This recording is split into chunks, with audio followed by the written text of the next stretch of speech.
This is Veana Marie, and you're listening to Hoobazoo.com.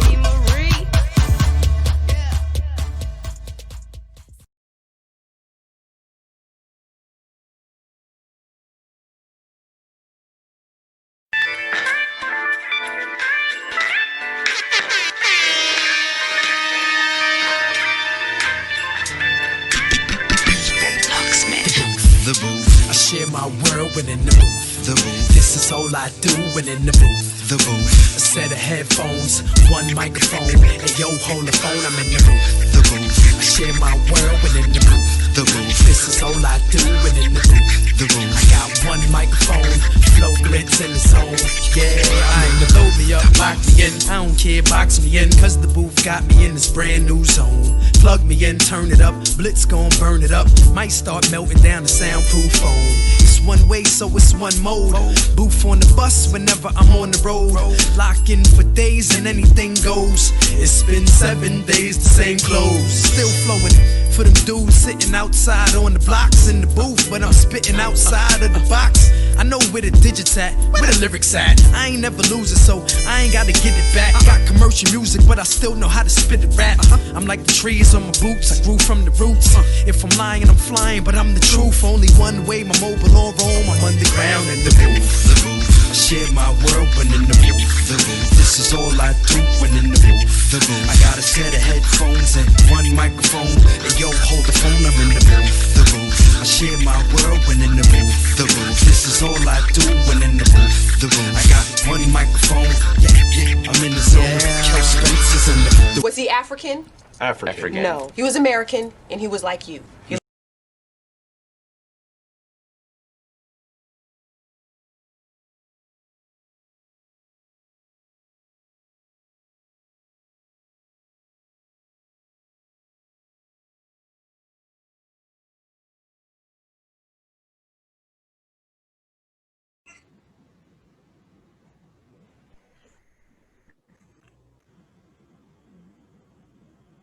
Hello, guys. Hello, hello, hello.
Yes. Yeah, we can hear you. We can hear you fine.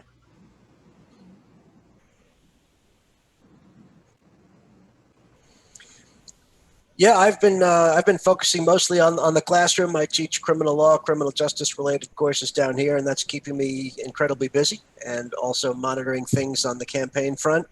So between those two things, it's almost a good time of year to not be allowed to go out and do too much, because I don't know how much extra attention I have between the politics and the schoolwork. What about you, Ken?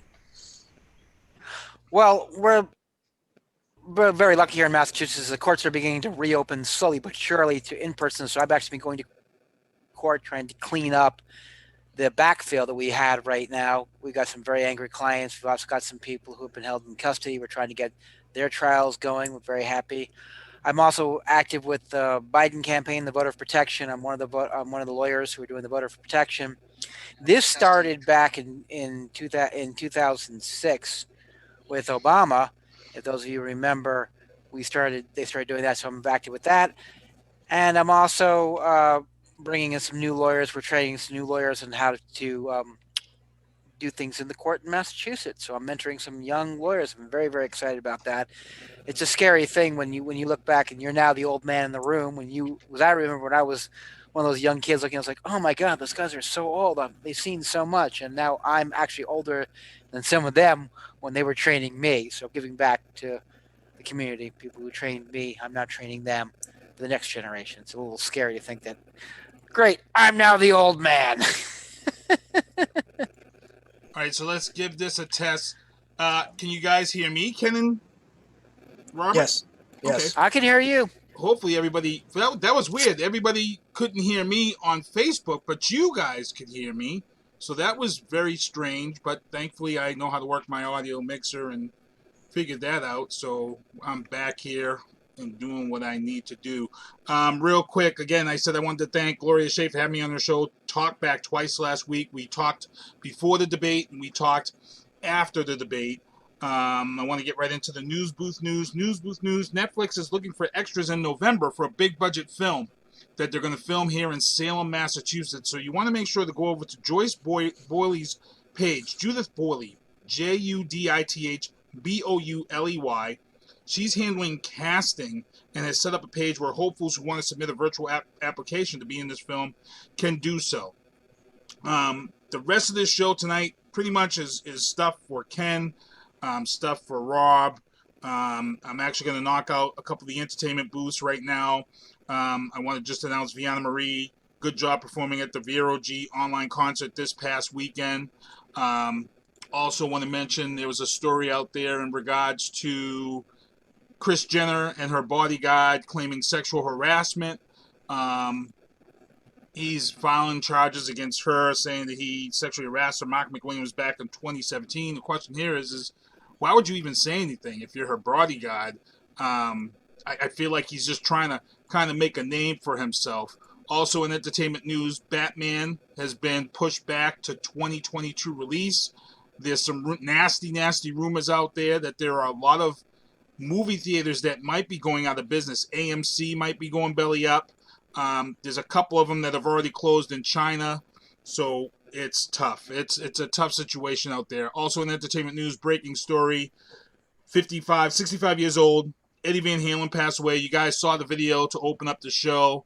I'm just going to go around the horn real quick and let guys just talk a little bit about Eddie Van Halen. This guy, he changed the industry. His guitar, the way he played, inspired so many people.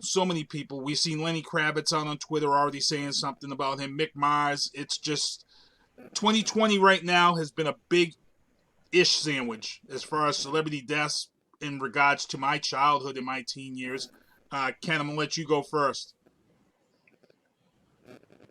Yeah, well, Eddie Van Halen was a huge musical influence on a lot of people, and it's funny, I'm old enough to remember when Van Halen came out with their seminal album, 1984, waiting online at the Ramsey Book and Record Store at midnight so I get the first copy. That's Jesus. Back when we actually had to go to record stores to get that. And I remember one of the guys had managed somehow to rig up jury rig a turntable and was playing it in the parking lot of Interstate Shopping Center. I don't know where he managed to find a plug. Basically, I think he had a key to one of the stores and was actually playing the album as people were waiting online to get their copy of it.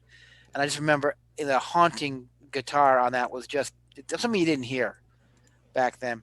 And another thing is, I know you're a big MJ fan, Sinister One. I'm not. I never have been. But on one of his biggest hits, who played guitar? Eddie Van Halen. Beat it. So that's, yep, beat it. Yep, and I still remember that guitar in my head. So may his memory be a blessing, is all I can say. Squared?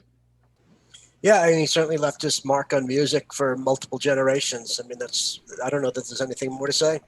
Yeah, it's just another crazy death to add to the year. Also in the sports booth, I got to mention real quick, Chris Paul was able to get 90% of the NBA players registered to vote. The reason why I want to bring this story up and touch base on this again is because about 2 weeks ago, there was a story that came out that I was pissed off about because I always complain with these guys on the show that the black community doesn't come out and vote. And while the NBA was doing all this protesting and they weren't holding games, only 15 to 20% of the players in the NBA were actually registered voters. And I felt that was hypocritical for you to be missing games and not doing games and all this stuff and not being voted, not being registered to vote. It was crazy to me. So big ups to Chris Paul. The NBA actually set up sign-up areas in the bubble.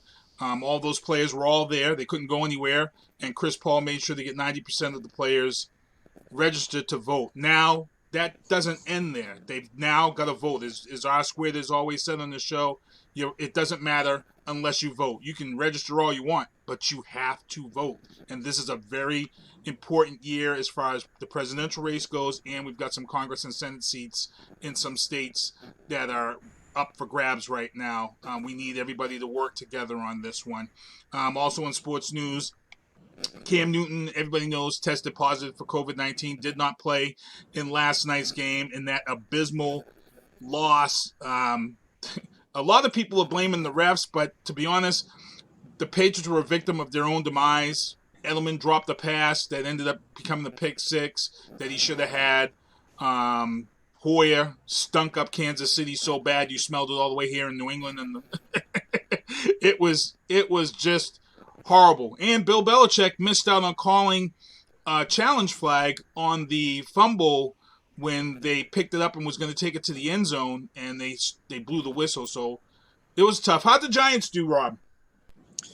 Yeah, they lost by 8 to the Rams. They just, between the problems that they had coming into the season, it was supposed to be better than an 0-4 start. But, between the problems that they had coming into the season and then the problems added with the incredible I think we've had a record number of serious injuries in the NFL in the first 4 weeks than we've ever had before. So you add that to the all problems and you add that to the COVID cowards. And, I don't know who's going to have a good season at this point. Yeah, it's a tough season. Ken?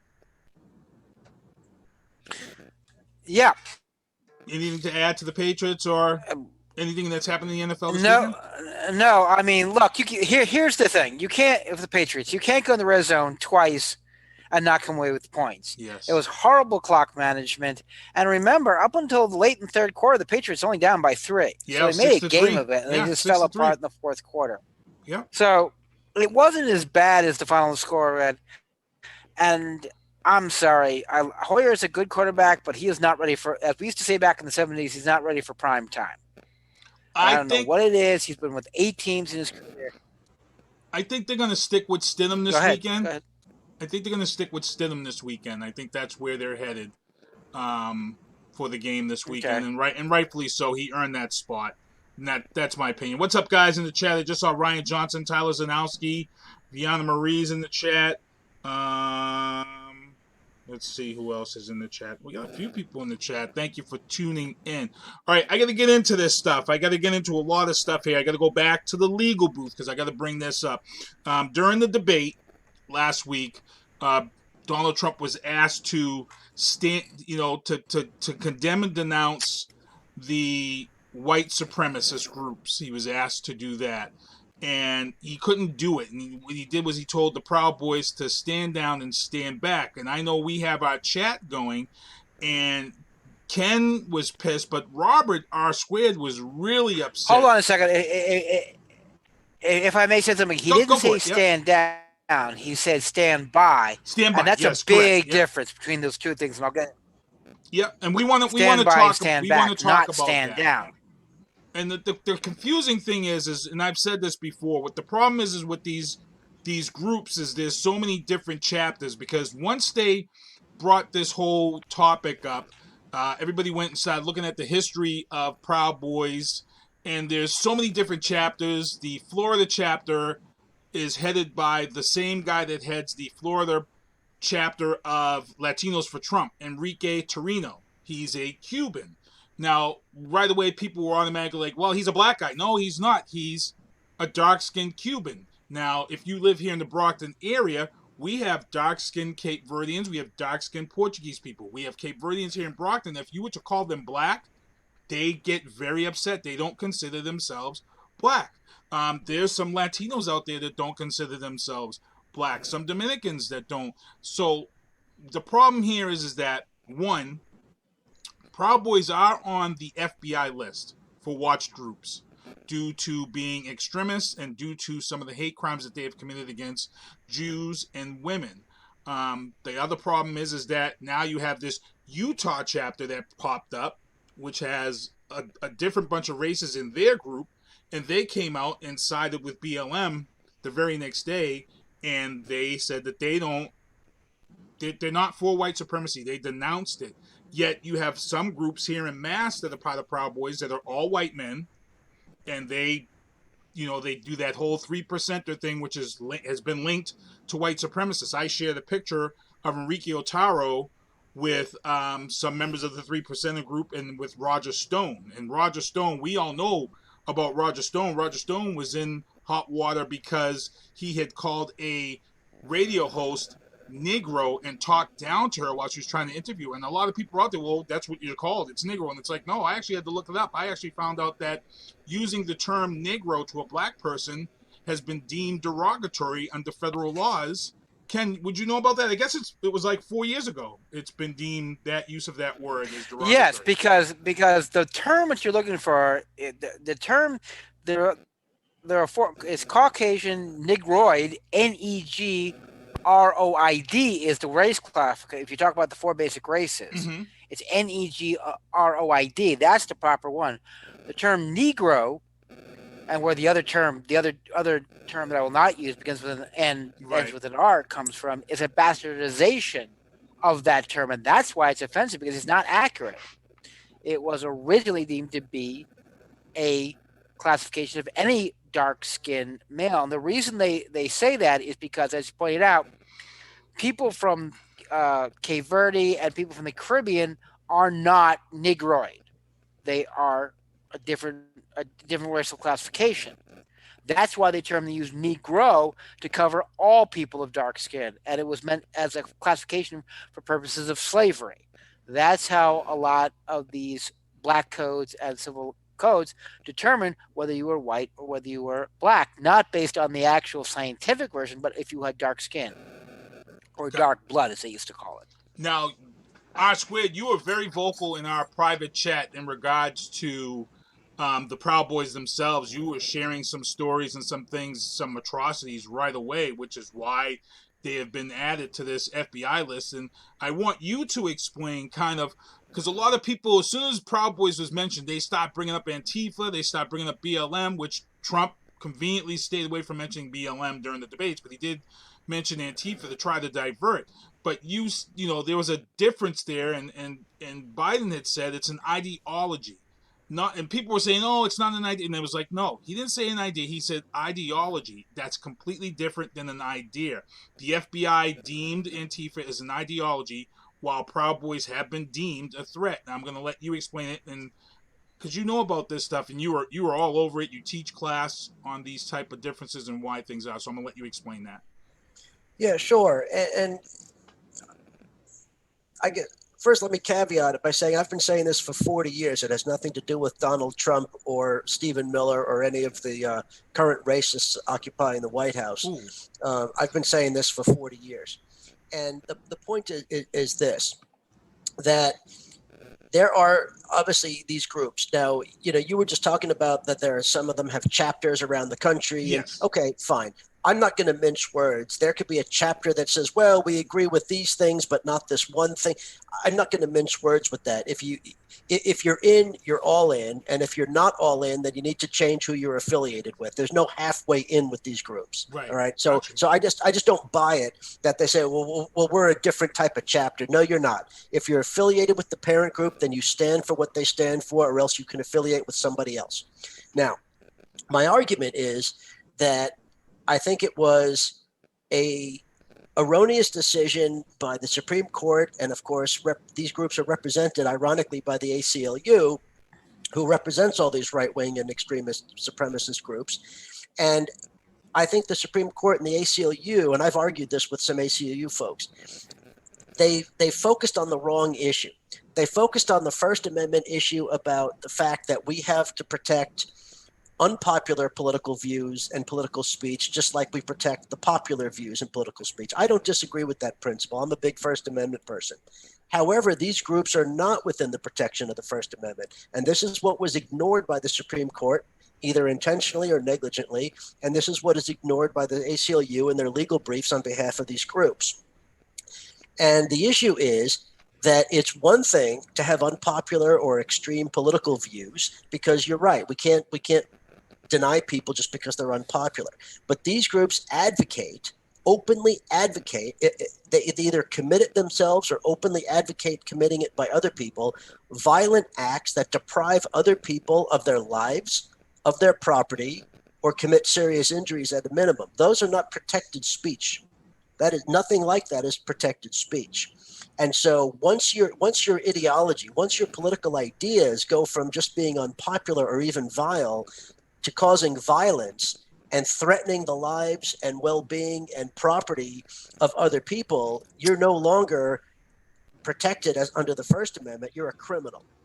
And in fact, let's use the term terrorist. And I don't distinguish between foreign and domestic terrorists because there is no such legal distinction. We keep talking about, well, these are domestic terrorists. No, they're just terrorists. A terrorist is a terrorist is a terrorist. They just happen to be homegrown and American and white. But nevertheless, they're terrorists. They're no different than Al-Qaeda as far as what they try to do, which is to take the lives of innocent people to pursue an extreme agenda. There's no difference. And so groups that advocate that, whether they do it themselves or try to get other people to do it under their name or their ideology, are terrorist organizations. We are supposedly part of a war on terror, and we never yet focused our energies on that. And even before the war on terror, we should have been focused our energies on this. My criticism is multifold. Number one, it's for the court systems that offer protection to groups that, in my opinion, go way outside the protections of the First Amendment because of their activities and their violence, and by law enforcement, by the FBI, that for generations have tolerated these groups, either for political reasons or otherwise, when they should have been going after these groups. They should have been closing them down. They should have been either confining them to the protections of the First Amendment or getting rid of them. And now we're at a situation where these groups are incredibly dangerous. They are better organized than they used to be. I realize some of them are a bunch of slobs who couldn't find their way into a shopping mall, but nevertheless, I'm not going to take that lightly, because even a slob with an automatic weapon can kill a lot of people, right? You don't have to be brilliant, right, and you don't have to be in great shape to pull the trigger of an automatic weapon. These groups are well armed.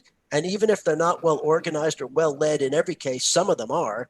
And the fact is they're well armed. And you know what? They're well armed, and they're not afraid to use it, as you saw in Michigan, when not only did they storm the government, they did it with their automatic rifles. And what was done about it? Nothing. Nope. And it's connected. It's all connected.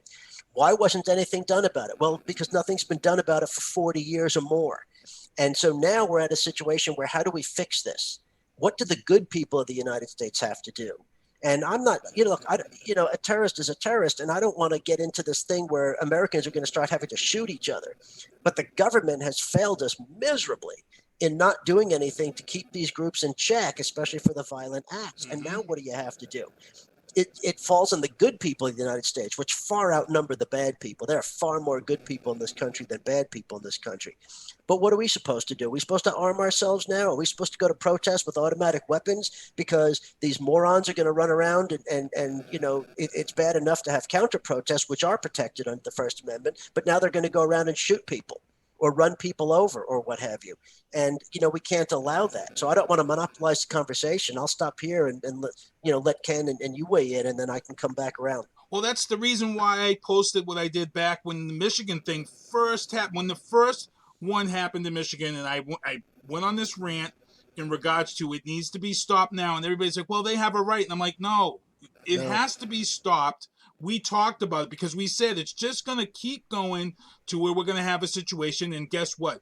Kenosha is the situation that we all feared of. You have a young white male who crossed state lines, and there's a debate whether he had the gun or had. The bottom line is that he was in the militia and he acted on his own, and people were killed. And and like I said, nobody should have been out there. There was a curfew in place. But the point is that our government has allowed this to happen. It wasn't nipped in the bud, and it fell under Donald Trump's watch. When they stormed Michigan, I said it on this show, we talked about it. We felt it should have been nipped in the bud, and it wasn't, and that's why where we are today. Ken, you can add to that. Absolutely. And if I may take off on what Rob said, what good people have to do, it's gone beyond what good people can do. We have a certain element of our society that is willing to tolerate this kind of violence and terrorism. And I agree with Robert, there's no difference between domestic and foreign terrorism. If you look at the statute books, there is no distinction. They refer to it as just terrorism or weapons of mass destruction or whatever. And they are willing to tolerate them as long as they belong to certain political ideologies. They are in bed with one of the two parties, and we're too afraid to take them on. And I'm sorry, maybe it's time that the people on the left, like myself and Robert, maybe you, pick up a gun and said, okay, two can play this game. You want to have blood in the street? Fine, let's have blood in the freaking street and see what you like. When the government leaves the field of battle, it's the responsibility of the citizens to take it up. And I am sorry. You know, when we saw that we had this whole debate about what's going on in Michigan, and said, well, they have the right to have arms. And both Rob and I said, no, just because you have the right to have arms doesn't mean you have the right to walk in and threaten someone with a gun. And this is what's happened. Our government over the years has tolerated right wing, and they were mostly in rural and western areas where there weren't a lot of people. And they were annoying, but they weren't a major problem to the stability of the United States. Not that they were not a threat to security or to peace and harmony. It's not what I'm saying. I'm saying at the point there was no threat to the stability of the United States government. Now I think they're a threat to the stability of the United States government because they've already made it quite clear that they're not going to accept the election results. Trump is already suggesting that his people arm up and go to polling places, and they already started doing that. We've already seen people show up armed to the teeth with armbands like the freaking Gestapo from 1920s, 1930s Germany, intimidating people in certain areas which are either lower on the socioeconomic scale or inhibited by people who are not white. And the government is standing around doing nothing with their thumbs up their butts. And I'm sorry. Maybe it's time that we on the left need to go grab our guns and say, two can play that game. Well, what would happen? Let me ask you this, Sinister One. What would happen if a bunch of people from BROCKTON and Fall River and New Bedford got in their SUVs and their pickup trucks armed to the teeth and went, down to Weymouth and walked around with Black Lives Matter flags and Antifa flags and went to polling stations and said, and with big signs that says voting twice is a crime. How do you think the Mass State Police would react to that? And how do you think our Republican governor would react to that? They'd pick everybody up for brandishing weapon charges. They'd be sitting, in my mind, it would never. What would happen if we did a caravan and we all drove down to say, Jackson, Mississippi, or Tallahassee, which is the capital of Florida. It's not Miami, by the way, and went into some nice white suburbs with guns and Black Lives Matters. What do you think the Florida State Patrol would do, Rob, if they started doing that? Do you think they would stand and say, well, it's their right to have weapons and they're just, standing up for their Second Amendment right? No. And that's the problem. And I blame the progressive left, which I'm a part of. We've always said we need to take the high road. When Michelle Obama said they go low, we go high. And I'm sorry. Sometimes you got to get in the gutter. And you got to take them down. You got to take them down hard.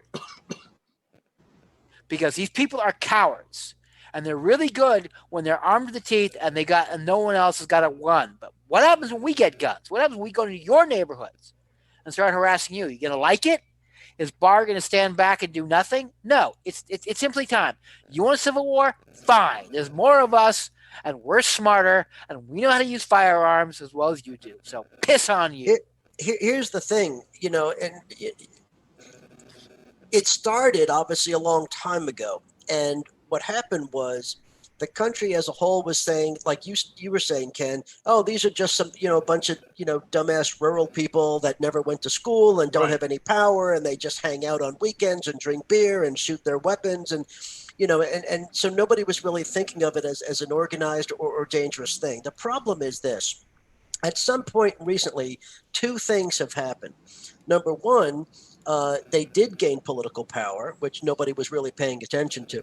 And now, unfortunately, you have elements of the Republican Party that openly embrace them because they're supporters, and they need every supporter they can get right now. And part of that is you have a president that really, this is for the first time. I mean, Donald Trump is so unique in the sense of all the things that he's the first to do, even among Republicans, which have had, look, both parties have had failed leaders before, but no one has ever openly embraced these groups before. He's done it his whole life. It's not like it started in 2015 when he entered the campaign. He's been doing it his entire life. And on the campaign trail 4 years ago, he openly embraced these groups, and he's done it for 4 years in office. So this is a new thing. The country has never really had to look at it from this regard before, and I think a lot of people can become scared by it. The other aspect of it that's changed is instead of being a bunch of dopes, you now have highly educated people that have become really active in these groups. They're not just some of the ones. They're not just some of the stereotypical groups that we see. They're not just some of the groups, like if you look at some of the people that were caught marching in Charlottesville, Charlottesville is a wonderful city. I feel badly that we keep putting Charlottesville as an association with these Nazis and white supremacists and Aryan nations and, all these losers, because Charlottesville is a much better city. It's a beautiful city. It's full of good people. They just happen to go there and cause trouble. It's not like that's where they live. But anyway, just a little plug for Charlottesville because I think it's unfair. Mm-hmm. But the other thing is, what we find out is that there are a lot of successful, educated, professional people in these groups now, and they're not just people who are, more successful than what we used to think they were 30, 40 years ago. These are very accomplished people. You have corporate people. You have people on the judiciary. There are judges who are part of these groups. Now, I'm not saying they go on marches with weapons, but they openly belong to and support these groups. And these are the people that Trump has been putting on the bench at all the different levels of the federal judiciary. It's not like he's just putting traditional conservatives. That would be the choice. The elections have consequences. Whoever controls the White House, technically gets to pick people as long as they're qualified. The problem is the Republicans are not allowing any vetting of his judicial picks. They're just putting these extremists on there. And these are not people who have traditional legal conservative philosophies. These are actual right-wing people. These are extremist people. Not all of them, but many of them are. And that's never been a problem before. Even when we fight over judicial picks and, fighting in the Senate and who's picking and what have you, nobody was putting people this unqualified on the bench before. And now he's packed the courts. Correct me if I'm wrong, Ken, is he up to 40% of the federal judiciary he's appointed now? Yes. So 40% of the judiciary are Trump's people who are not qualified. They were never vetted properly. This isn't like George Bush putting conservatives on there that we may or may not agree with on some things. These are people who would never pass a proper vetting process because of their extreme positions. And again, some of them were decent. He put 40% of of the courts on there. Of his picks, I'm sure maybe 20% are probably decent conservatives, but a lot of them are not. They're people who shouldn't be on the court because of their extremism, and that's the problem right now. And it could take 20 years to undo this because they now control the decisions of the courts. So we've got two major problems. We have the open embrace of these groups by the Republicans and by William Barr, people who have the power to do something about it. It's disgusting. I never thought I would live to see it. I really didn't. As bad as it has been, and again, I've been doing this for 40 years, going back to my high school days. I've been doing this. I never really thought I'd ever see the day where it was openly embraced by the leaders of our country. And we're at a dangerous point right now, an incredibly dangerous point right now, and I don't know how we fix it. And it's not going to get fixed by one change of administration. It's going to take years to fix. Yeah, it's a setback. Go ahead, Ken. Yeah, if all due respect, I think we've been going down this path for a long time, and it started in '72 with Nixon's Southern Strategy when he brought in the Dixiecrats, the segregationists from the right into the Republican Party, and they've been building on since then. And every president we've had since Nixon on the Republican side has gone farther and farther to the right. And this was inevitable. I'm sorry, but this was simply just inevitable of what we had. And I agree with you on the judicial picks. I think, and we also forgetting the reason why Trump had so many judicial picks was because the Republicans during Barack Obama's term, even before they took over the Senate, did everything they can to block Obama's appointments. And I'm sorry, the Senate Democrats laid over and played dead. They could have blown it up earlier, and they didn't. And I'm very upset. And this is one of the reasons why that I'm sorry. After November 3rd, all bets are off. And I think that if we, you want to play hardball? Fine. I got a PhD in hardball. I grew up in Jersey in the 80s. You want to pack the court? I can show you how we can pack the court. You want to politicize the judiciary? Fine. Every one of Trump's appointees goes under scrutiny, and those who don't pass get impeached, and they're gone. You don't like that? I don't give a damn. You have clearly violated all of the rules. And I agree with Rob. It's going to take 20 years to fix it. And the way you start cleaning out the barn the best way you can. And that is you take people out by the kneecaps. You got rid of the filibuster. And I put this on Facebook before. And I said, look, there is no reason why you can't enlarge the number of justices on the Supreme Court. The Constitution only says there's going to be one Supreme Court with other inferior courts. It never says how many people have to be on the court. That was the amount of justices. It's changed a few times. We can change it. Yeah. It's changed a few times. And the same thing with the judiciary. We can increase them. We can double the size of the judiciary. And I think that's what we should do. And the Republicans don't like it. Piss on them. And the other thing, people, as Sister One, need to point out, the fact that people need to go out and vote and get active. And they're starting to do that in record numbers. I think we'll have a record turnout this year, very hopefully. I hope so. And that's it. I am sorry. This country has gone so far to the right in the past couple of elections. It's going to snap back. And, I'm really surprised that people are beating their heads against the wall and said, how can we get to this point? It's like, where have you been for the past 30 years? I grew up in a time, and I can remember very, very simply, that if you embrace fascism, even people on the right would look at you and go, get the hell out of town. What are you doing with that Nazi flag? My father or my grandfather fought the Nazis in World War II. If you had put up a Nazi flag in Ramsey, New Jersey in the 70s or the 80s, they'd burn your house down. And we were a very conservative town because we had people on our block who fought in the Pacific, who had relatives who died in the 8th Air Force. We had people who were in Patton's 3rd Army ground pounders living on my block, or relatives of people who were living on my block. But now that's forgotten, and I am sorry. I don't think people understand the genie has gotten out of the bottle. Joe Biden represents the last of a dying breed of Democrats. These are the people who believe that everyone needs to come together, we need to work out our problems and not take it personally. The people coming behind Joe Biden aren't going to be nice. And if you think Trump's people are bad, the people coming up behind Biden are 10 times worse, and we just don't give a damn.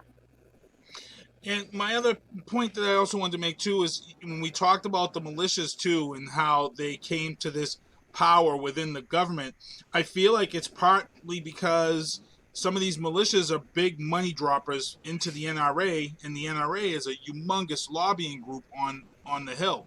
And I feel like that there's a connection there. And the funny thing is we had a story. I think the last time I had you guys on, there was a breaking story in regards to the NRA doing some shady business, and there was some talks about breaking it up. Yep. And now all of a sudden we haven't heard anything about this story. Have you guys heard anything? This story is almost disappeared. The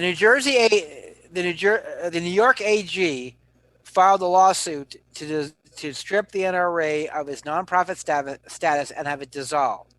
The NRA filed a motion to dismiss, which they lost. And now they're going through what we call the discovery process. That is, now they're fighting that. From what I understand is the New York AG has served a number of what we call subpoenas. A subpoena is a legal document where you're requesting information from a party regarding their financial dealings. And they are now currently fighting that tooth and nail.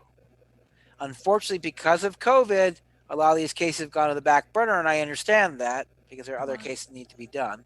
But right now, they are forcing the NRA to break open their books, and that could kill the NRA right now because there's a tremendous amount of corruption and self-dealing going on with the NRA. R-Squared, And remember, the NRA is a not-for-profit organization. R-Squared, do you have a Go belief ahead, that go there's a ahead. possibility that some of these militias are dumping money illegally into the NRA? Well, it's interesting because they're criminal organizations. I mean, I don't even call them militias. They're terrorists or they're criminal organizations because militia, people don't understand what that means. They think it's a Second Amendment thing. And so, these are criminal organizations. Now, to the extent that they have resources, the NRA is one of the places they would dump their money because then the NRA, it's like a money laundering operation, which is part of the investigation of the NRA is money laundering, by the way. Ooh. And Letitia James from New York that's one of the claims. And the IRS is supposedly looking at it, but of course that's federal government, so I'm sure they're not looking at it closely. But that's what I read today, that the IRS was looking at the NRA on something related to their improper finances. But the point is that these organizations, since there's a money trail, right? Mm-hmm. And so they don't want to be seen in the money trail, although now I think they don't care anymore. But up until recently, they didn't want their name to be seen. So they would give money to the NRA, and the NRA would basically, in effect, launder it for them by then giving it to the politicians or the organizations that they would want to. And so that's kind of the financial connection. And then the other piece of that is, even if they don't give money, they're the NRA's best customers. These people are buying all kinds of stuff. They want all of it. They want the stuff that most Americans would agree to put, in reasonable gun safety legislation. These people are buying it like it's going out of style. And so they're the NRA's best customers because the NRA only exists to sell guns. They're really not about gun safety. They're not about gun legislation. All they care about is promoting gun sales because they make money off of it. Mm-hmm. And so these are their best customers. That's the connection. And that's where the memberships come in, all them fees. All right, so before we get into this Trump stuff, get into this Trump troubles, they had a big car caravan rally here in Massachusetts. They actually drove from Plymouth to Portsmouth, New Hampshire, and I must say it was a very impressive rally of cars that made their way from Plymouth to Portsmouth, New Hampshire. That's a pretty long ride. That's from one tip of Massachusetts all the way up into New Hampshire. So it was a pretty good ride. The thing is that some of these people had flags all over their cars, and somebody said, of course they're not going to pull anybody over when they could have. I mean, there's a big story here in Brockton going on because the Brockton police are utilizing tit for tat, and the state police, Ken's very aware of this, tit for tat for pulling people over and seizing guns by saying, oh, you've got a little taillight out, or, oh, hey, you're driving with this hanging out your car, or you're doing this, and you're doing a ton of gun seizures, yet they allow this caravan of rolling vehicles with flags unattached to cars, and I know, Ken, you must have been pissed off saying, because they could rightfully so pull them over, because I've got clients that get pulled over for less every day. Not only that type of caravan is illegal in Massachusetts without a permit, by the way, because you're considered to be... It's a parade. Yes. More than 3 cars in a row require a permit because it's need to be a parade. So the state police could have ended that altogether. Wow. See? The stuff you learn. Not only that... Yeah, well, that's why when you get a parade permit, that's why you have to file one because you putting that many cars on the road in a single way is a safety hazard. And the state police wouldn't touch them. And what I'm being told through back channels is the reason state police and why the Brock police doesn't want to do them is they are afraid they're going to be a shootout, and they just don't want to do it. They don't want them in your jurisdiction. As long as they keep moving, they don't care. They're scared of a shootout. I heard the same thing. They figure these hotheads, somebody's going to pull out a gun. Yeah, we had that same thing and in they're Kentucky. Afraid. So that when the NFAC showed up at the Kentucky Derby, it was the same thing. The police didn't want to get involved.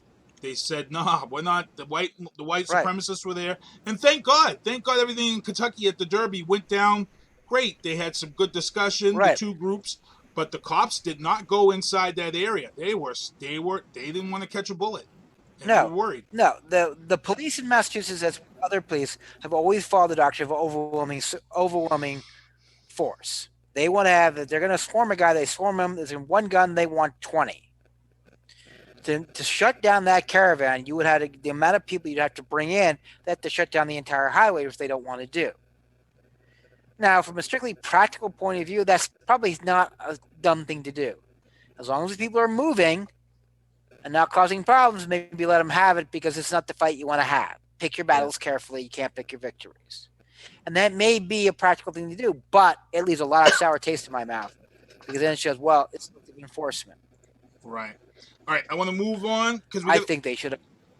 We were here to talk about the debate, but we got to talk about the COVID stuff too now that is blown up because this is the bigger story. So let's just break down and talk about this debate, and then we're going to go into this COVID timeline. So we had our big debate last week. Everybody's kind of talked it up and broke it down. There were a lot of things that come out of this.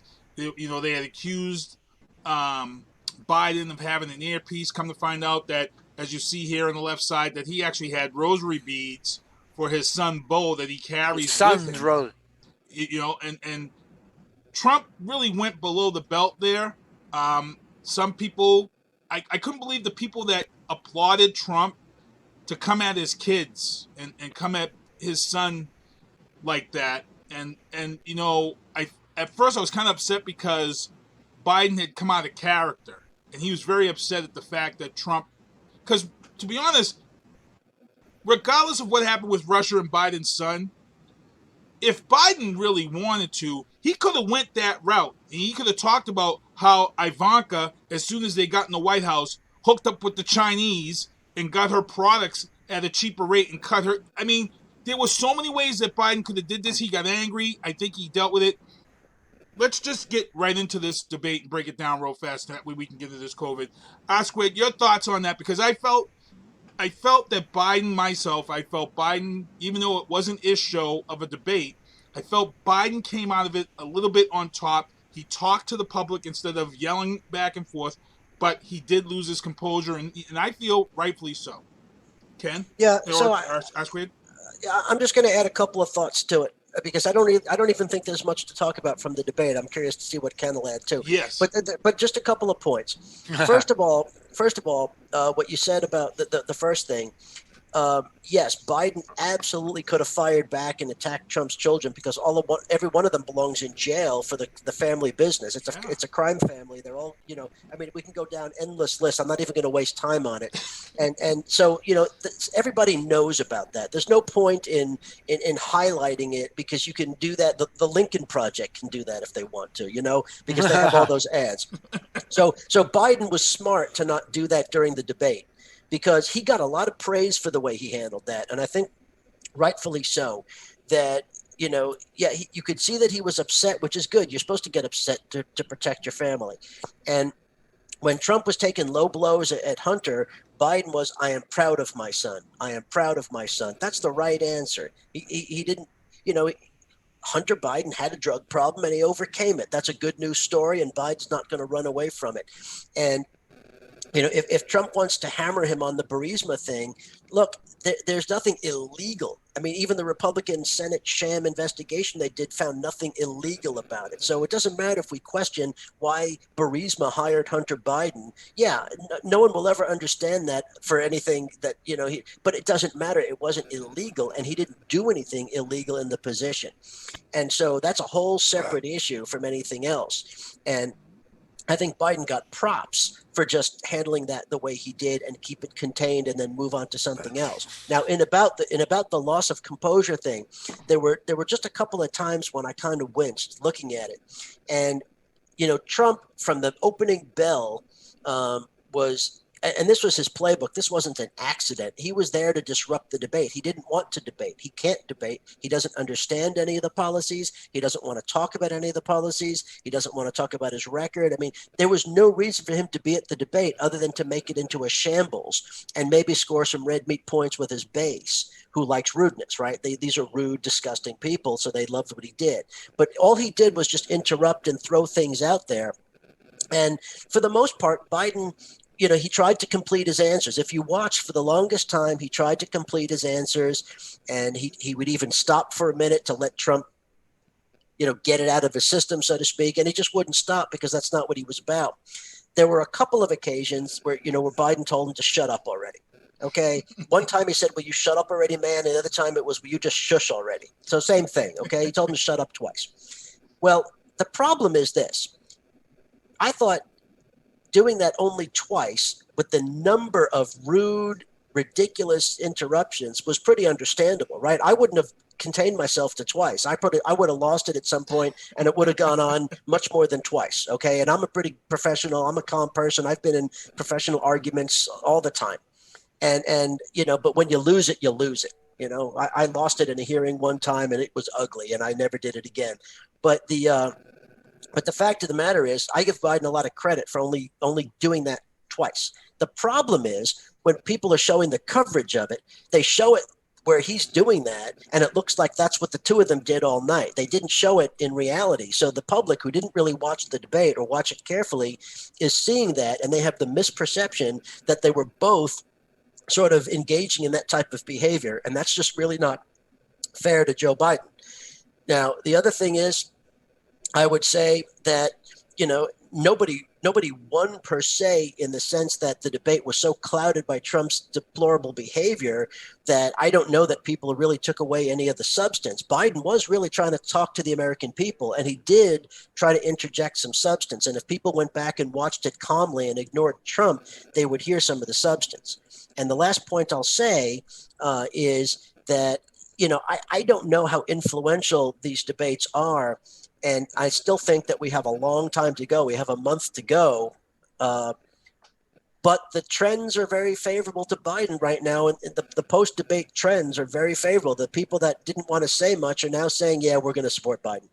And Trump's numbers are falling in every demographic category except his base, his raw meat base. So I hope that stays true. Because if Trump is going to be defeated, it has to be by a huge margin to stop the shenanigans that maybe we'll talk about later or next time. But the trends are favorable to Biden. So you can't say he lost the debate, but it was a mess. And, he also had this incident where he didn't denounce the white supremacists, but then he went on Fox News later that week. He denounced those groups. I think he didn't. Oh, he didn't on Fox News? No, he didn't. Oh, I thought he did. I thought. Nope. So what happened on Fox Nope. News? Because They claim he did. And he didn't? Go ahead, Ken. You can explain it. No. What he did was he went on Fox News, as he normally does, and he talked around the question, and then Fox News talked it up that he did denounce them. Got you. He basically said, violence is never the solution, whatever, but he never denounced the groups. Got you. Which brings us up on this next one here with Kylie McEnany and John Roberts from Fox. They kind of went at it. Now, I've been really paying attention to Fox and what's going on. I feel like there's some broken ground there. Fox and Trump have been tight for the last 3.5 years. And we talked about this on this show about when he started throwing around that fake news. There's going to come a time where you're going to piss the wrong people off. And when they had put up about 3 months ago, they had put up that Biden was leading in the polls, Trump called them fake news. And ever since that time, we've seen this crack in that relationship where they've been coming at Trump at certain different angles. I know Kaylee was caught off guard at this whole thing with John Roberts. I feel like that this is going to play into this election, this relationship between him and Trump. I mean, him and Fox. And we're going to get into this thing about COVID, but I want Ken just to give your opinion real quick on the debate before we move on to the COVID stuff. Okay, well, in regards to the debate, I agree virtually with everything R Square said. I was a little disappointed because I think Biden should have lost it a little more often, a little earlier. There was no winning that debate. If those of you have seen the movie The War of the Roses, it's a great movie from the 80s, where one of the characters goes, there's no winning in divorce. There's only various degrees of losing. And I think that's exactly what this debate was. There was no winning this debate. There's just various degrees of losing. And Biden did the best he could under the circumstances with an unhinged lunatic imbecile. I mean, it wasn't a debate. It was Donald Trump being Donald Trump for 90 minutes. The fact that Biden didn't come over and sock him in the mouth when he talked about his dead son is another reason why he's going to be president and I never will be. If that had been my son, I would have walked over to him and just punched him in the mouth. You want to go down? And here's another thing that I think is very important. I don't know if R Squared picked this up, but this drove me crazy. If you remember, he claims that one of his sons had been dishonorably discharged from the Navy. No, he wasn't. He received he received an administrative separation, which is totally different than a bad conduct discharge. And I'll let Rob speak on that because he's probably got much more experience in that. But it's huge. I mean, just walk out there. It's like if you don't know the difference between an administrative separation and a bad conduct discharge, shut your goddamn mouth. It was, again, I think Biden did a couple of great things. He just ignored Chris Wallace, he ignored Trump, and spoke right to the American people. And he looked like, large and in charge. He looks like he was the calm guy. We're going to get through this. It can be pretty, it can be pleasant. We'll get through this. I think that's what Americans were looking for, someone to calm everybody down. And also, he kept throwing out these ridiculous things that, about Russia, which has even, like Rob said, has been disproven even by the Republican Senate. And just, again, I think Chris Wallace blew it. I think he just simply was outclassed. He should have just simply said, we're going to cut your mic off, Mr. Trump. It's like, you've got 30 seconds, and then we're going to cut your mic off, and you're not going to talk. You can scream all you want, but it won't go out of the air. But based on that, and I think the other important point is there was a poll recently taken comparing Trump's popularity with white people over the age of 65, and he beat, in that demographic during the 2016, he beat Hillary Clinton by 8 points. The most recent poll, which isn't really recent, about 2 weeks old, so I don't want people to suggest this came off the wire today, was Biden is beating Trump in that same demographic by nearly 20 points. And that's a demographic he can't afford to lose. Wow. So on that, I'll turn it back to you, Mr. Sinister One. We just got an announcement in R Square that actually just dropped in the chat. Stephen Miller has now tested positive for COVID. So Ken dropped it. Ken dropped it. Let's just get right into this. Let's just get into this timeline. So we had this debate, and Chris Wallace has been fired up over this whole issue because once this whole COVID thing took off, Chris Wallace was pissed because he feels he was put into danger because the first family showed up at this debate. They showed up late, so they bypassed the checks that you're supposed to go through, the temperature checks and stuff. I think they knew that they were positive, and they bypassed and showed up late because they didn't have to do the temperature checks. And it was already rumored through the White House that they were positive because everybody started getting sick and showing up positive after this thing that they had in the Rose Garden for the new SCOTUS. So the timeline is there. So it opened up with Hope Hicks. Hope Hicks flew with him to the debate. She tested positive, but the word was that they knew she was positive prior to the debate. And if that's the case, then they should have let that debate know. They should have thought about maybe even postponing that debate. They didn't. The Trump showed up.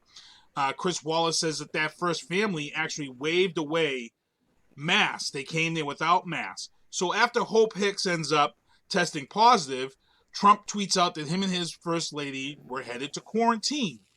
It was within, I think, like 6 hours after them saying that they were going into quarantine was that they came out and they were deemed positive. So now the crap had hit the fan. Chris Wallace comes out and he starts ripping him apart. My question was can we trust Chris Wallace, who was already tainted and upset? But he was on a mission to prove that they knew this beforehand. They were wrong. It came back that Trump was positive. Twitter went ablaze with people wishing death on him. Twitter, rightfully so, suspended accounts of people who were deeming death on the president. Like I said, we're very critical of this show, but I would never wish death upon anyone. Even though the ignorance of Trump in handling of COVID and how he acts in regards to COVID and how he's acting right now is just boggles my mind. And it's just crazy right now to see, like we just announced, Stephen Miller, positive with COVID. Chris Christie, he's not a great guy. He doesn't look like he's the fountain of youth and full of health. Chris Christie is probably 3 steak and cheeses away from pre-existing conditions. He tested positive. Kylie McEnany, the press secretary, she tested positive with 2 other staffers. And Kellyanne Conway. Kellyanne Conway is another one. And just as I said, we have now seen Stephen Miller has tested positive. So now we've got all these people that have tested positive around this Trump circle. Trump spends 3 days at Walter Reed. 3 days at Walter Reed Hospital. He gets released to a motorcade, and he gets to the White House, and people were yelling because of the fact that he had took his mask off, but he was on the balcony. He wasn't near anybody, so to be honest, he could take his mask off as long as he wasn't around you. The problem is the ignorance. You are our leader. You are the commander-in-chief. COVID has killed a lot of people in this country. And the fact that you want to come out of Walter Reed in 3 days because you received steroids and some drugs that other people don't get until the ish hits the fan. He's not out of the woods yet, they've said. Every medical person has said that. Number two, I've also been keeping my eye on this story in regards to the medicines that they put him on. One of the side effects causes mania, and it causes some other type of mental issue. You're delusions of grandeur. I'm gonna let you talk about it because it's kind of scary when you talk about it, because one of the people who spoke about it, she's right here in New England out of Rhode Island, and she spoke very carefully on this situation. She said the side effects of this, if the person is already a narcissist type person, this could be very dangerous. Squid, I'm gonna let you talk about because you're nodding your head, so you know exactly what I'm talking about.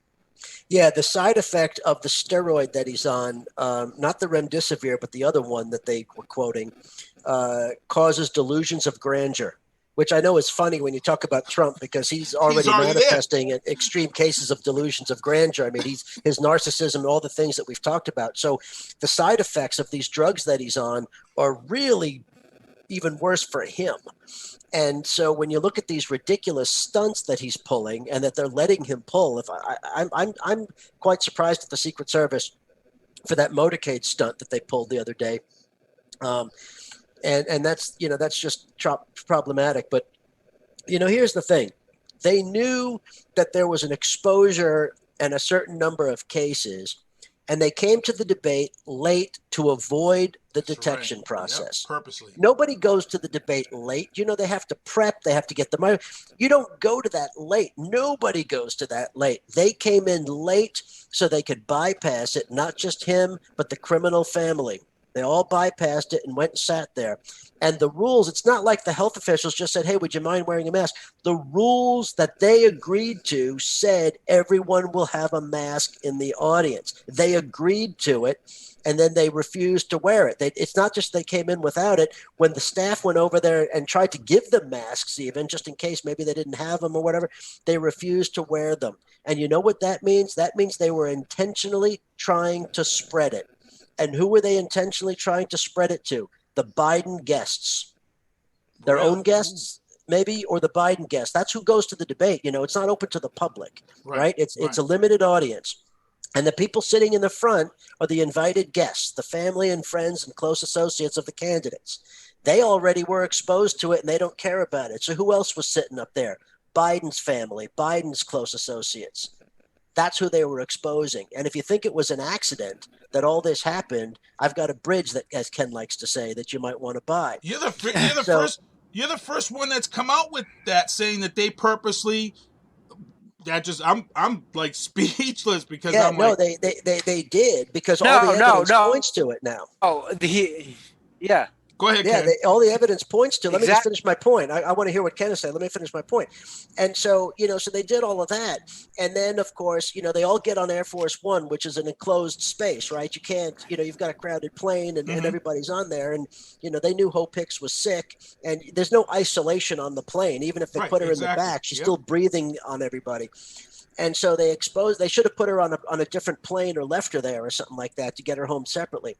But the point is that they exposed a number of people. All those people went home and they weren't told that they had been exposed. The administration has been telling everybody from the Sunday event on forward, do not tell anybody that you've been exposed.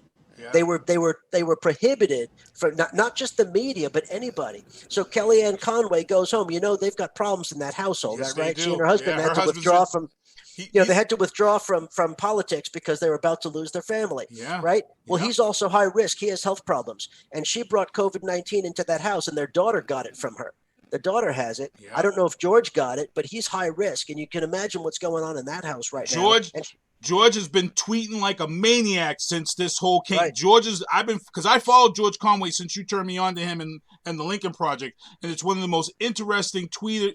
This guy doesn't hold nothing back, and he has been relentless on this whole issue. He's been calling people out left and right, and he's getting it right from his wife. So. And so anyway, the point is, so all these people weren't even telling anybody, and now so you've got this massive spread that all starts in this circle and just keeps expanding out to all kinds of people. Now, the president, of course, and rightfully so, has access to incredible medical care around the clock in the White House at Walter Reed. It's a world-class facility, no problem. I don't begrudge any president that medical care. That's part of the perks of the job and the requirements of the job to be healthy. The problem is when he gets there, he does this the drive-by, the motorcade around Walter Reed Hospital to wave to supporters, which was intolerable to do something like that. He exposed numerous Secret Service agents to disease. It's a security risk. That was unacceptable. They should have never let him do it. They can deny that because it's about security. That was inexcusable that they did that stupid stunt, and it backfired because people don't like people. That's part of why the seniors are moving over towards Biden. That was one of the last straws for seniors. That's why the polls that have been coming out since then show what Ken was talking about. And then he comes back, and they do that ridiculous photo op in the White House when he gets off the helicopter, and he goes up there. He does this regal march up to the balcony, and he does the phony salute. What was he saluting? There was nothing there. There's nothing to salute. The flag was already down. There was no honor guard. He got up there. He's talking. He's fooling around. He can't even breathe. He's struggling to breathe if you watch the footage. Yeah, yep. So, yeah, he takes the mask off like some Mr. Big Shot and does a phony-ass salute, which, I mean, okay, great. You've been in office 4 years. You finally learned how to salute. Nice. And but what were you saluting? You're supposed to salute something. There was nothing to salute at that point. By protocol purposes anyway. And then he goes inside and he's orchestrating the whole thing. He's telling the photographer. So he got double stunts in 2 days. The whole thing is a joke to him because he gets medical care that nobody else could dream of. And again, he should as the president, but it backfired because instead of maybe having a little bit of understanding, it backfired. He's worse than ever on this thing. His family is worse than ever on this thing. And,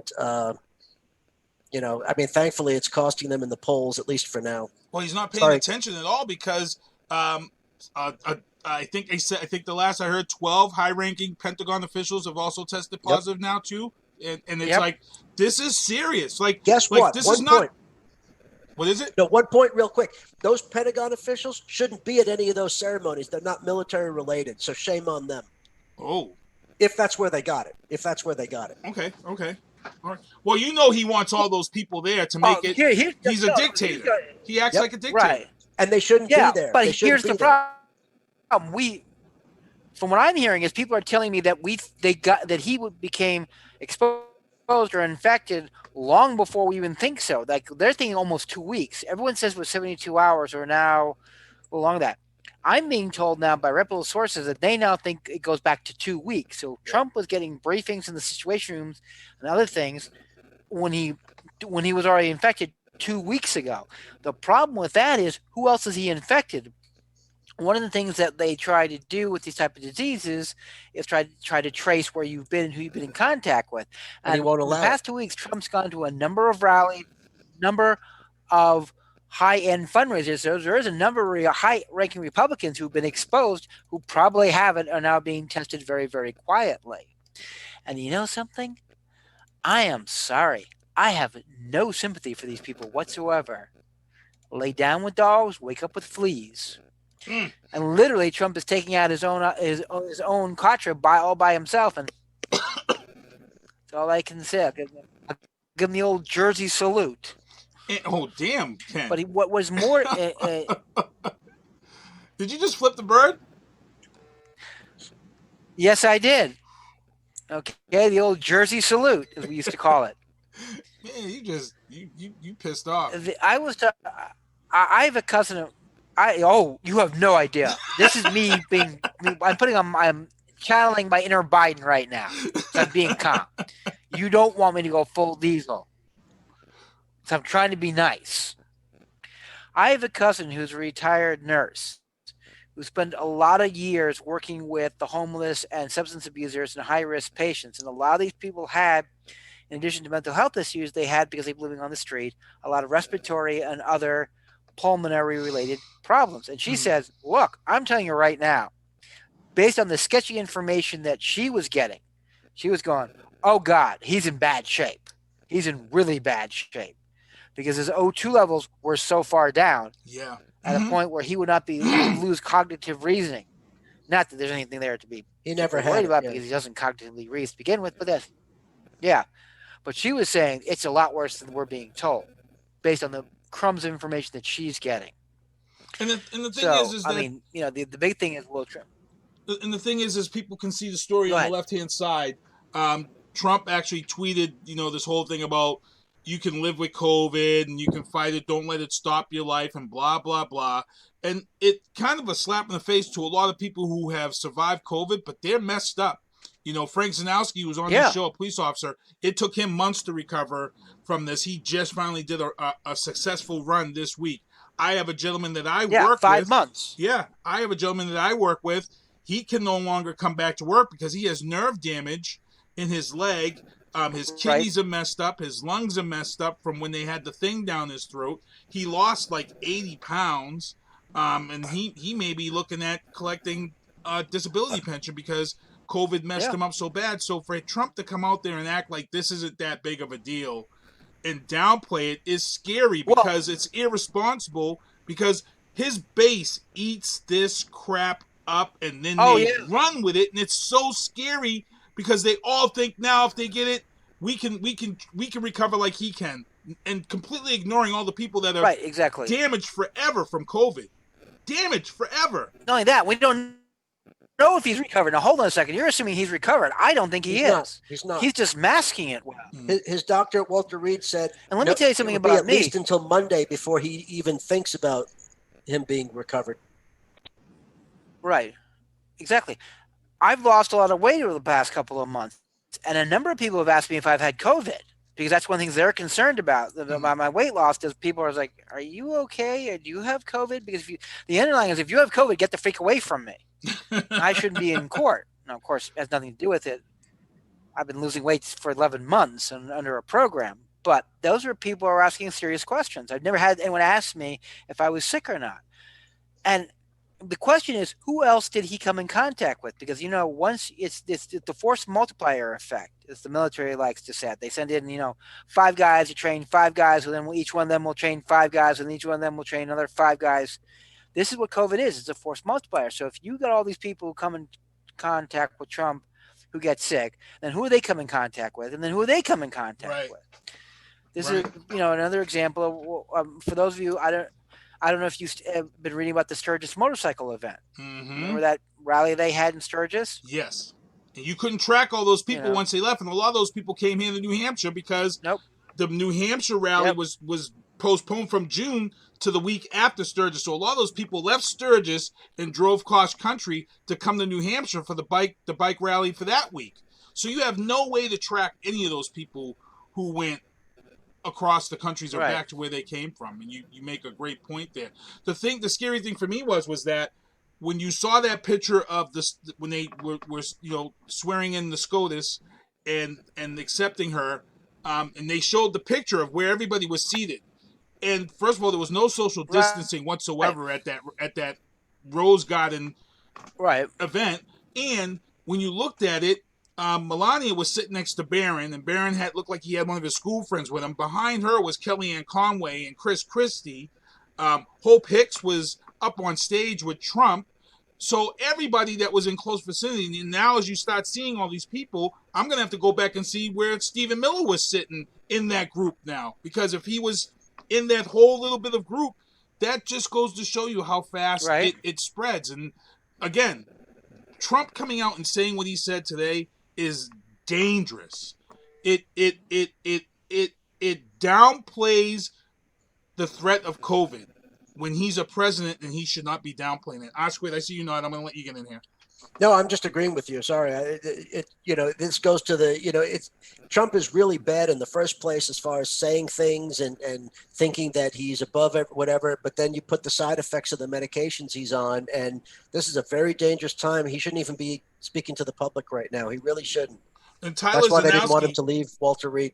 Tyler Zanowski's in the chat. He says, everyone's different in that aspect. It's very dangerous. But for some people, it was like the flu. Yes, it was like the flu for some people. But we can't dismiss the true dangers and the after effects of some people.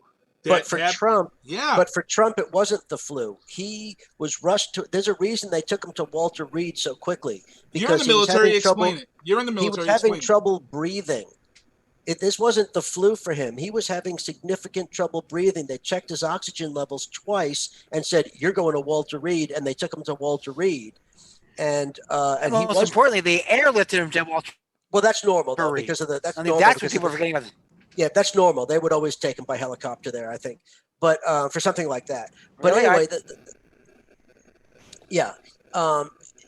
because you're not going to do a motorcade through D.C. like that. But anyway, either way, they got him there right away because he needed to be there. And, they put him on all this, this experimental stuff, and he's on a whole bunch of different drugs and things that the average person can't get. So it's not like he just had the flu. No, he had a serious case of COVID, and he still does. And it's only because he's on this incredible cocktail of drugs that, that he's up and about. But he's not fully functioning. He still has to be very, very careful with his oxygen levels. It's just the White House happens to have a fully functioning medical clinic in there. This isn't like being at home where you can have a doctor that makes a house call. He's got a fully functioning medical clinic in the White House. Right. So, Right. And when there were a lot of people who were pissed about them going back to the White House, and I understood. I'm like, no, you have to understand that the White House is equipped for him to go back. To be honest, I felt like he's probably safer staying secluded at the White House than he is anywhere else. I just felt there was no need I felt like his transport there and back should have been very low key. There should have been when I saw the people outside of Walter Reed, and I said, how extremely ignorant and stupid are these people? You're outside Walter Reed with your Trump 2020 flags, no mask, and your president has COVID. Your president has COVID, and you're outside the Walter Reed, no mask, no social distancing, which again shows the complete and utter ignorance of some of these Trump Americans. And again, for those watching the show, there's a difference between Trump supporters and Trump Americans, which we created on this show. Please don't come in my inbox and all that. I've got people, oh my God, you guys have no idea. But yeah, it's just craziness to see what went down this weekend. And I was, and I hate to say this, guys, I was kind of hoping Trump was going to come out of this and then be kind of like a changed man again, and be like, "Yeah, this isn't good. You gotta take this seriously." I was hoping for that. Again, I was hoping for a light at the end of the tunnel, and we didn't get it, people. We didn't get that light at the end of the tunnel. He's a narcissistic sociopath. He's a narcissistic sociopath. They don't change. They especially don't change at 70. And we talked about the side effects. 74-year-old men. And we talked about the side effects of that medicine. Would there be a doctor who is monitoring this, R-Squared? How would they go about that? He's got a full medical staff at the White House, and I'm sure that they've augmented it with someone who can monitor him more specifically on this. Because normally you're not going to have all the specialists there. You're just going to have people who can do chronic care for him. And so now I'm sure there's somebody there that can really monitor his oxygen levels and things that are very much related to COVID, so they could, in effect, push the panic button to get him back to Walter Reed if something happens. And what about that the mental stuff, though, that the mental side effects? Well, that's the problem, because he suffered from that for a long time, certainly throughout his presidency and even before that. And so, realistically, I'm not being facetious here, but I don't know, how do you know whether it's the influence of the drugs or whether it's his regular personality problems, right? So, so on the one hand, you could easily have a competency issue under the 25th Amendment, but Pence isn't going anywhere near that right now, and the cabinet's not going anywhere near that right now, so it's not going to happen. And Mike Pence, actually Wednesday night, Mike Pence and Kamala Harris will be debating on Wednesday night.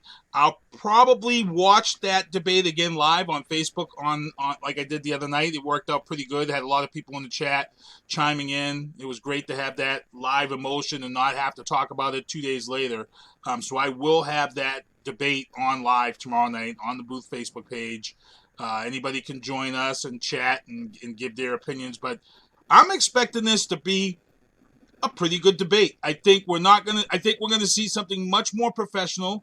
I don't think we're gonna see what we saw last week.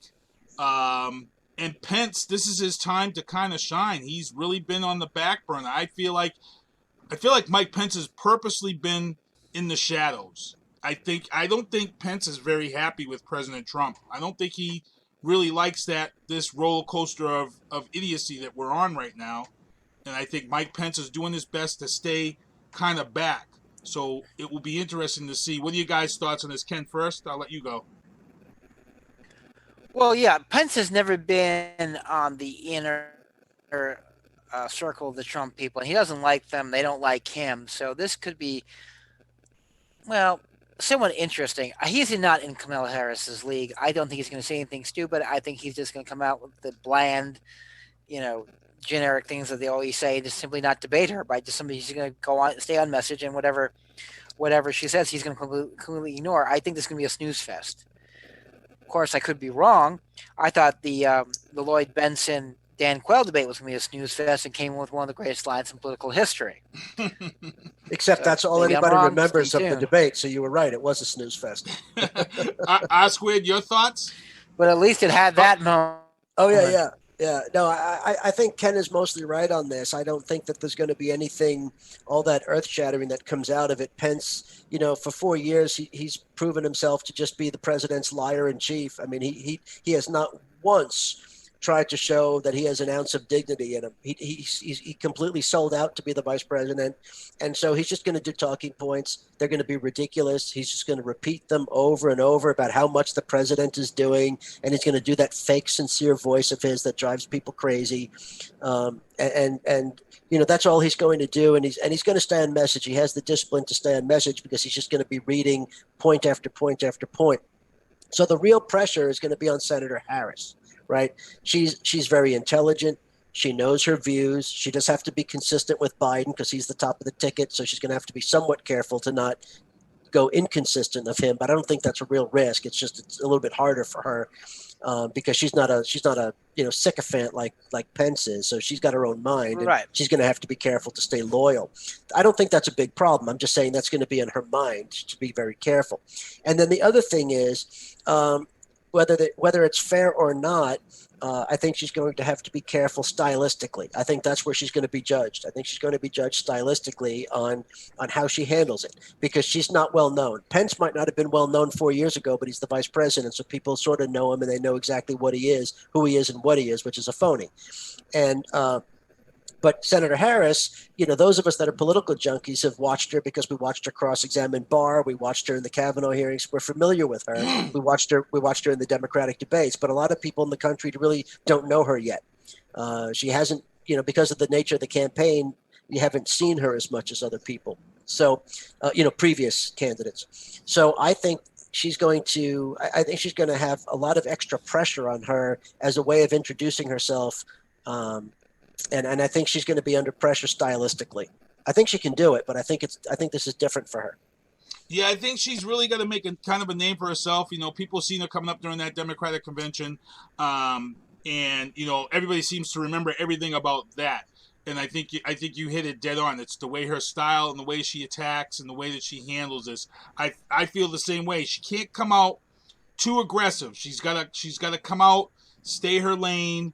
And I think she kind of has to pull for the black voters a little bit because, there's a group of black people who don't like her because they feel like she put a lot of black men in jail with some of her policies and some of the things that went on out in Oakland. I think she needs to kind of reel those people back into her corner and get them away from being that undecided who may sway to Trump. Anything can happen, so to say. So I think she needs to do that. Again, I can't really see anything Pence can go with her on toe to toe. I don't know. I think this one here I think it's going to be interesting for those who like politics. If you're tuning in to think what you're going to saw last week, then you're tuning into the wrong debate. That's not. I can tell you right now, I'm 98% sure that what happened last week's not going to happen. Tyler Zanowski's in the chat.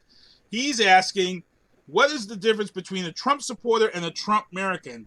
Tyler, you need to watch this show more often and follow my page.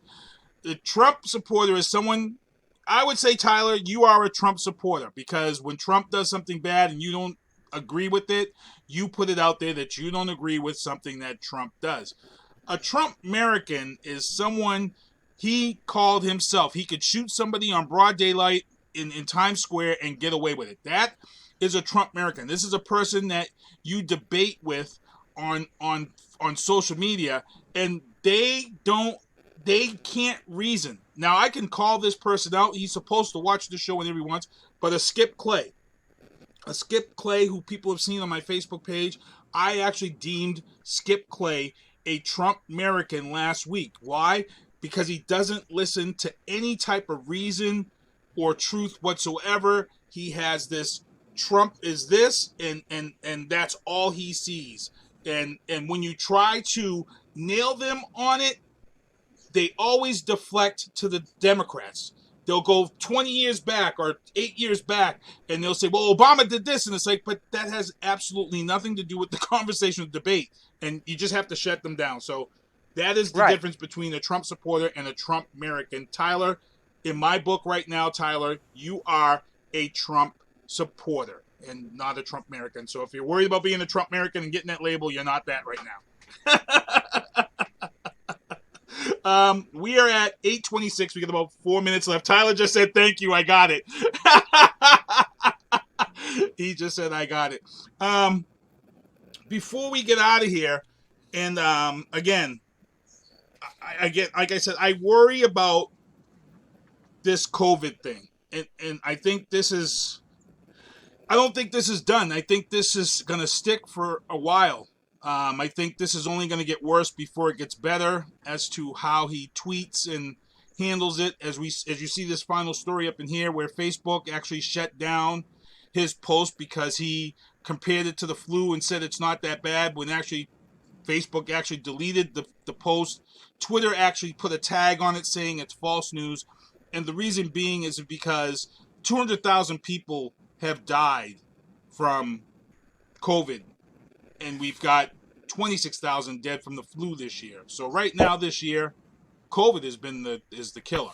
So that when he came out and said that the flu is worse, the numbers are there and he was wrong, which is why Facebook shut him down. And a lot of people, the Trump Americans, here's a great example of the Trump Americans. The Trump Americans are going to say, no, that's wrong. Facebook can't stand them. If Obama had said it, they'd allow it.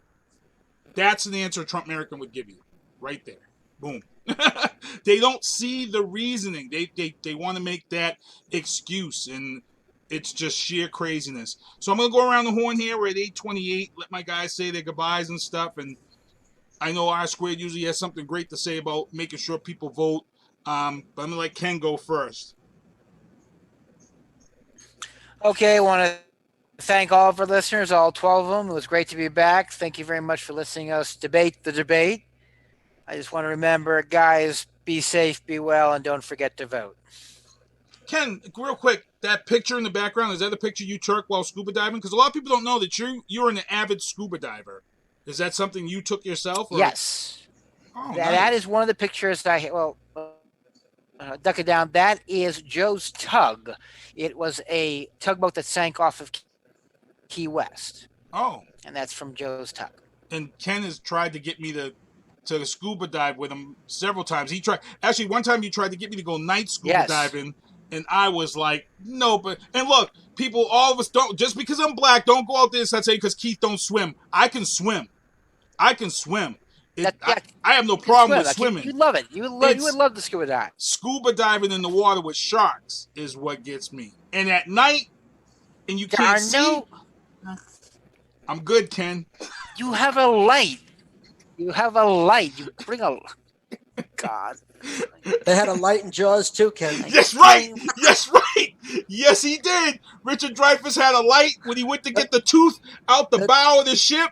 Don't you remember the shark came right into his light? That was one of the best moments of the movie. Thank you, I Squared. See? Oh, you can keep your light. Have you gone scuba diving at all? You realize that yes. This year? Of course I have. This year? No, R Squared or me? No, you. Not this year, unfortunately, no. I had a number of trips. Me? Yeah. Or Rob? No, you. You're the scuba diver. Not this year. No, I've had a couple of trips. I've got a couple of trips this year, but they all been canceled because of COVID. So. No, why would they cancel COVID? Yeah, you're in a safe environment there. I don't get that one. There's some things that they cancel. Can't travel. I can't. Oh, the travel. No. Oh. Yeah. We can't travel. You can't travel. And they won't let. No, they've one of the scuba diving shops won't take people out because you get when you're in the water, that's one, but you get together on the gear, and also when you're on the land, you're taking a briefing, you're very close to each other. All right. So no. Okay. R Squid. Yeah, listen, we covered some stuff here. People, you got to pay attention to what's going on there. I mean, we as a country failed, and we allowed this problem to go on, and now we're in a crisis after 40 years. Let's not let something else happen. Let's start making sure that we're informed about everything, because you don't know what the next crisis is going to be, and we've got to come together to fix this. And the first thing is vote, vote, vote.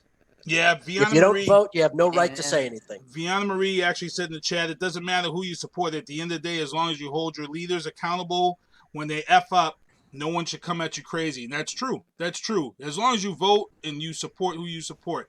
But at the end of the day, you got to vote. And again, I applaud the NBA, Chris Paul, for getting 90% of the NBA registered to vote so these guys can go vote. But again, it doesn't end there, guys. All you NBA players, you gotta go vote. So what I'm going to do is I'm going to close out the show with Yellow Pains, My Vote Will Count. We showed this video, debuted it last week. It's a great video. I'm going to do that, and then SpongeBob will take us home. Again, I got to thank I Squared and Ken Diesel for coming on the show. The booth will be back here. I'll see you guys next week. Peace. I know you ain't me nothing, so I gotta take it. And I know it's the way we can win. Why won't nobody say it? It don't matter where we from, suburbs or the slums. They don't wanna see us winning.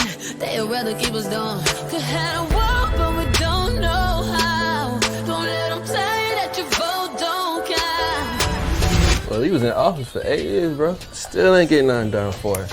Bro, you and me done worked at this barbershop them whole 8 years, bro. They don't care about us, bro. No, that's facts, though. I really don't even remember the last time a president did something for us, to be honest. Yeah, I ain't trying to go out in that sun and vote. Bruh.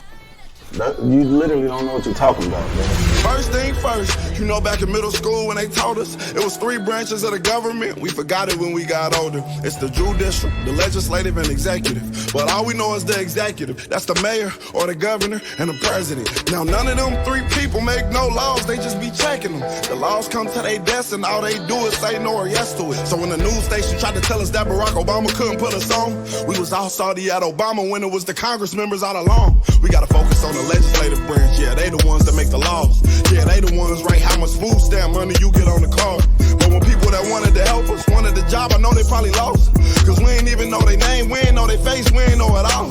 So the Congress or the State House, that's legislative, they make laws. So what we want from the president is what they do, okay y'all? See, they election every 2 years, but we don't never even go to those. The Congress, they can raise minimum wage, but we ain't even really know it though. So you know how back in 08, when we all voted for Obama, we was all supposed to go back in 2010 and vote for the Congress.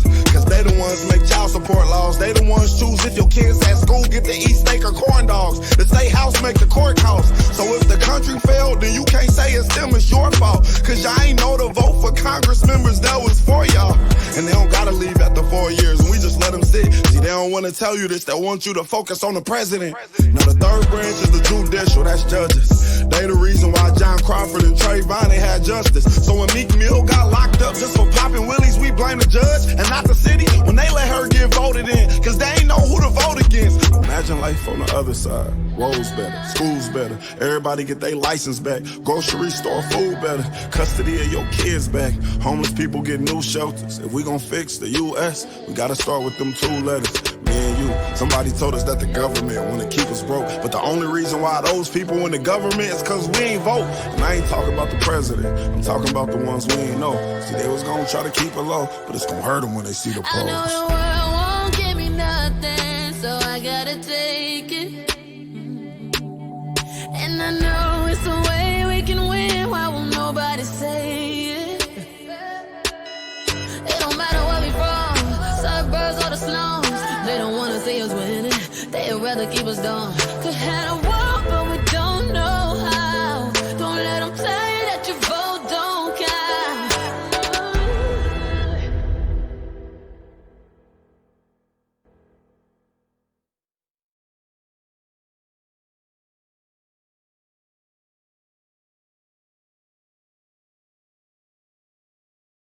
Well, see you next Tuesday. Thank you for listening to The Booth on Hoobazoo and HatcherRadio.com. Please follow the Facebook page and subscribe to the podcast at Apple Podcast, iHeartRadio, and Spotify. The Booth is a Sinister One production hosted by Sinister One. I've got to start hanging out with friends that are a little more intelligent and understand politics and stuff. It's just that I'm up on this level up here, and all my friends are down here. Me, nah. You guys, nah. Maybe a little more down in here. Screw you guys, I'm going home.